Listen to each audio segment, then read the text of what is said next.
Un qüestionari de primera. Si crear bons qüestionaris fos fàcil, qualsevol test d'internet ens valdria, però la realitat és una altra. Tot rau en el seu disseny.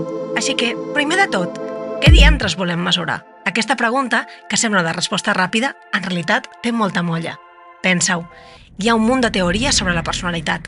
Tenim des de l'Eysenck amb els seus 3 factors fins a l'MMPI2, que t'ofereix un còctel de 10 factors amb un munt de subescales. I no oblidem els famosos Big Five de Costa i McRae, els 5 grans que porten la bandera des de 1985. Un cop escollit el model que ens agrada, toca definir què coi significa cada tret que volem mesurar.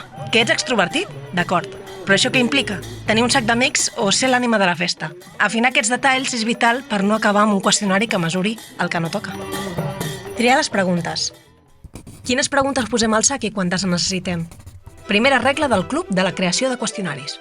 La pregunta bona és aquella que va directe al gra. Si volem mesurar l'extraversió, no ens podem perdre en flors i violes. Preguntem coses com: em desenvolupo bé en situacions socials? O faig amics amb facilitat? I sí, també hi tirem alguna del revés per jugar, com: prefereixo que els altres siguin el centre d'atenció.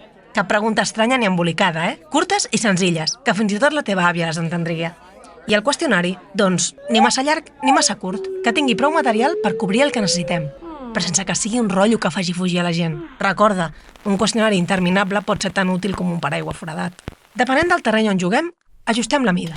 Si és només per fer-nos una idea, un tir ràpid i prou. Ara, si estem a la consulta d'un psicòleg buscant pistes d'una possible condició mental, llavors sí que cal anar a fons sense escatimar en preguntes. I ja està! Si t'interessa fer els teus propis qüestionaris o ets estudiant de Ciències Socials, no et perdis els links a la descripció. Segueix-nos a Instagram per no perdre't cap detall. Fins la propera!